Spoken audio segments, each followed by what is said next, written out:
Heidi's offering a free webinar on SIBO. It's going to be on Wednesday, May 27th at 5:30 p.m. And so today we just want to give you a little taste of what's to come in that webinar. So Heidi, what does SIBO stand for and what is it? Yeah, so it's small intestine bacterial overgrowth. So a lot of times people think it's an infection when there's bacteria involved, but it's actually not. It's just the overgrowth of bacteria in the wrong location in the small intestine, which causes a lot of problems. Mm-hmm. Wow. And a lot of people get confused on the differences between SIBO, IBS. So what is the difference?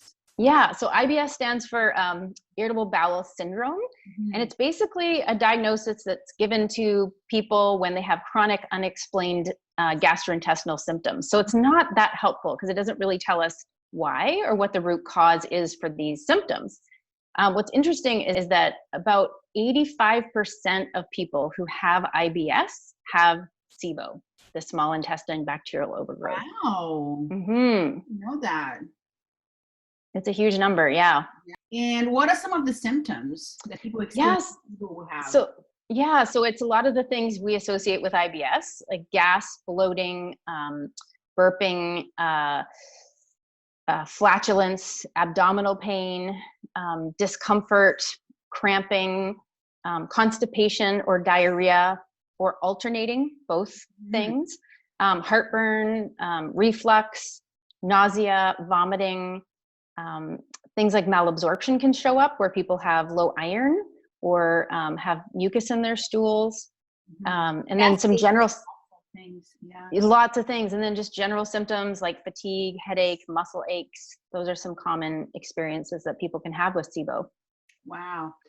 And what are some indications that you may So what's a red flag for me to consider if someone has SIBO that I'm seeing is if they have IBS after they have a period of experiencing gastroenteritis. So if they say, I got food poisoning in Mexico and that's when it all started, that's really helpful to hear.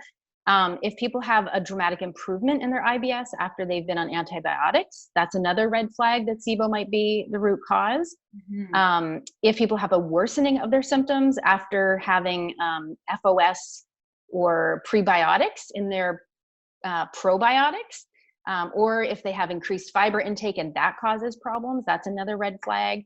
Another one is if people have chronic constipation after having taken opioid medication. And if people show up with lab tests that show they've got low iron or low B12 for no apparent reason, like if we can't attribute it to being vegan and not having enough sources of iron, food sources of iron, or heavy bleeding with menses. If none of these things are happening and we're just persistently experiencing low iron, that's another red flag for SIBO. Well, awesome. Thank you so much for the sneak peek. If you want to register for Heidi's webinar, just email us at cs@connectedhealthcare.ca and we'll see you then.